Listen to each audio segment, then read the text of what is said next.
Hollywood cinema అయినా ఇండియాలోనూ రఫ్ఫాడిస్తుంటాయి James Cameroon సినిమాలు.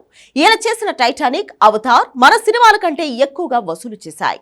అంతెందుకు, 2 ఏళ్ల కింద అవతార్ 2 కూడా ఇండియాలో దాదాపు 500 కోట్లకు పైగా గ్రాస్ వసూలు చేసింది. దాంతో కెమెరూన్ సినిమాలపై అంచనాలు ఎప్పుడూ అలాగే ఉంటాయని మళ్లీ నిరూపించింది అవతార్ 2. తాజాగా ఈ ఫ్రాంచైజీలో 3వ భాగం అనౌన్స్ చేశాడు దర్శకుడు. డిసెంబర్ 19న అవతార్ 3 సినిమా విడుదల కానుంది. అవతార్ మొదటి భాగం నేల మీద అయిపోయింది. అవతార్ 2 నీళ్లలో నడిపించేశారు. మరి అవతార్ 3 ఎలా ఉండబోతుంది? పార్ట్ 3ని జేమ్స్ కెమెరూన్ ఎలా ప్లాన్ చేస్తున్నారు? ఈ కథల్ని ఇండియన్ మిథాలజీ చుట్టూ అల్లుకుంటున్నారా? పంచభూతాలే అవతార్కు పునాది అయ్యాయా? ఇలా అన్ని ప్రశ్నలకు ఒకేసారి సమాధానమిచ్చాడు దర్శకుడు జేమ్స్ కెమెరూన్. ఈ మధ్య హాలీవుడ్ సినిమాలలో కూడా భారతీయ ఇతిహాసాల గురించి ఎక్కువగా మాట్లాడుకుంటున్నారు. క్రిస్టోఫర్ నోలన్ చేసిన ఓపెన్ హైమర్లో గీతలో కృష్ణుడు చెప్పినా సృష్టించేవాడిని నేనే, నాశనం చేసేవాడిని నేనే అనే లైన్ కనిపిస్తుంది. ఈ సినిమా తీయడానికి అదే ఆధారం అని చెప్పాడు క్రిస్టోఫర్.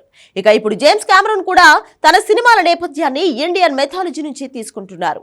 మరీ ముఖ్యంగా పంచభూతాలే అవతార్ కథకు స్ఫూర్తి అనే విషయం అర్థమవుతుంది.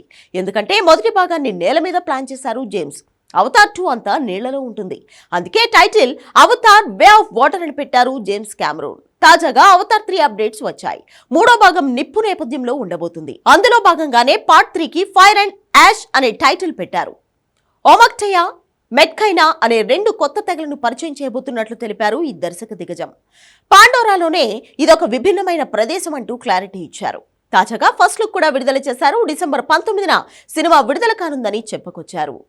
ట్రైలర్ కూడా త్వరలోనే విడుదల కానుంది. అవతార్ తొలి 2 భాగాల్లో లేని చాలా అద్భుతాలు పార్ట్ 3లో ఉంటాయని ఊరిస్తున్నారు కెమెరూన్. దీనికోసం సరికొత్త ప్రపంచంతో పాటు టెక్నాలజీ కూడా వాడనున్నట్లు తెలిపారు ఆయన. ఖచ్చితంగా Avatar 3 edge of the seat అవుతుందంటున్నారు ఆయన. మొత్తానికి పార్ట్ 1లో నేల, 2లో నీరు అయ్యాయి. ఇప్పుడు 3లో నిప్పు ఉండబోతుంది. ఇక పంచభూతాల్లో ఆకాశం, వాయువు మాత్రమే మిగిలాయి. మొత్తానికి మన రాజమౌళి కంటే జేమ్స్ చాలా వేగంగా సినిమాలు చేస్తున్నారు.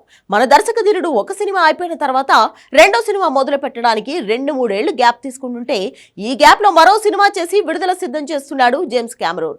ప్రస్తుతం రాజమౌళి తెరకెక్కిస్తున్న SSMB 29 సినిమా 2027లో కానీ విడుదల కాదు. ఆలోపు జేమ్స్ అవతార్ 4 తీసిన ఆశ్చర్యపోనవసరం లేదు.